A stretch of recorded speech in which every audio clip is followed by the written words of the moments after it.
Lucas 13.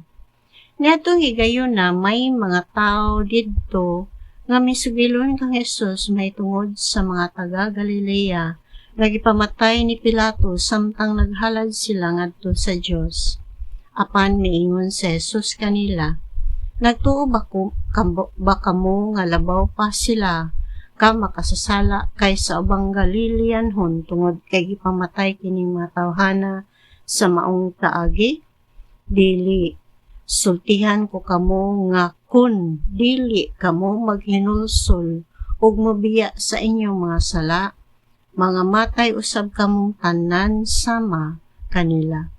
Mahitungod ni atong 18 nga nangamatay didto sa Siloam kay natumpagan sa tore, naghuna-una ba kamo nga kadto sila mas dautan pa kaysa tanang lumulupyo sa Jerusalem? Dili. Sultihan ko kamo nga kung dili kamo maghinulsol ug mobiya sa inyong mga sala, mga matay usab kamong tanan sama kanila. Unya misulti si Jesus kanila niining sambingaya. May usa ka tawo nga may kahon igira diha sa iyang parasan. Miadto siya aron pagpangita og bunga niini apan wala siya nakaplagan.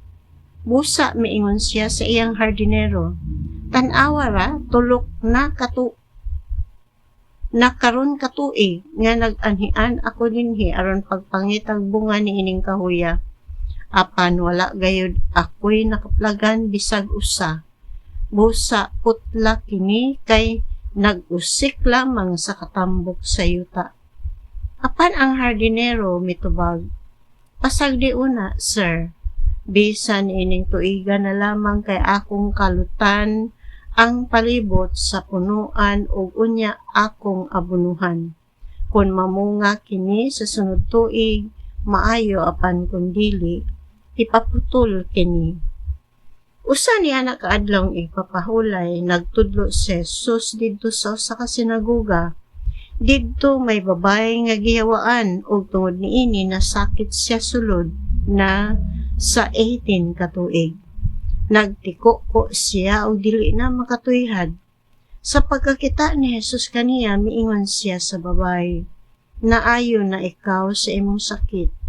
Iyang gihikap ang babae og diha-diha, nakatuyhad ang babae og gidayeg niya ang Dios. Ang opisyal sa sinagoga nasuko nga si Jesus nag-ayo sa masakiton sa adlaw ipapahulay og miingon siya sa mga tawo, may unom ka adlaw nga kita makatrabaho. Anhi kamo ni anang mga adlaw kung gusto kamong mamayo, apan dili sa adlaw ipapahulay. Mitubag ang Ginoo kaniya, mga tigpakaron ingnon kamo. Dili ba nga sa adlaw ipapahulay bisan kinsa kaninyo mobadbad man sa inyong baka o asno gikan sa kwadra o dad-on ninyo kini ngadto sa gawas aron paimnon? Karon, ani ay kaliwat ni Abraham nga gipaantos ni Satanas sulod na sa 18 ka tuig. Dili ba siya mahimong ayon sa adlaw ipapahulay? Naulaw ang tanan niyang mga kaaway o sa pagkadungog nila sa tubag niya samtang ang tanang mga tao nalipay sa kahigulungang mga buhat ni Jesus. Si Jesus miingon, sama sa unsa man ang pagkahari sa Dios ug sa unsa kuman kini itandi, kini sama sa usa ka liso sa mustasa nga gipugas sa usa ka tawo sa iyang uma. Miturok kini og nahimong kahoy ug nagsalag ang mga langgam diha sa mga sanga niini. Unya nangutana pag-usab si Jesus, sa unsa ko ba itandi ang paghari sa Dios? Sama kini sa papatubo sa pan nga gikuha sa usa ka babae ug gisagol sa usa ka takos nga harina hangtod mitubo ang tibuok minasa. Mipadayon si Jesus paingon sa Jerusalem og nanudlo siya sa kalungsuran og sa kabalangayan nga iyang giagian. Unya may usa ka tawo nga nangutana kaniya, "Sir, diutay ra ba ang maluwas?" Si Jesus mitubag, "Paningkamot kamo pagsulod sa sigpit nga pultahan, kay daghan ang musulay apan dili makasulod. Mubangon ang pangulo sa panimalay ug sirhan niya ang pultahan. Unya magtindog kamo didto sa gawas ug magsugod kamo pagtuktok sa pultahan ug moingon, 'Sir, adlihin taon ang pultahan,' ug motubag siya kaninyo, 'Wala ako mahibalo kung taga-diin kamo.' Unya motubag usab kamo, 'Mikaon ug miinom kami uban kanimo ug diha kami sa nanudlo ikaw sa among lungsod.' Apan motubag siya pag-usab, 'Wala ako mahibalo kung taga-diin kamo. Palayo kamo kanako, kamong mga daotan. Maghilak unya kamo ug magkagot ang inyong mga ngipon.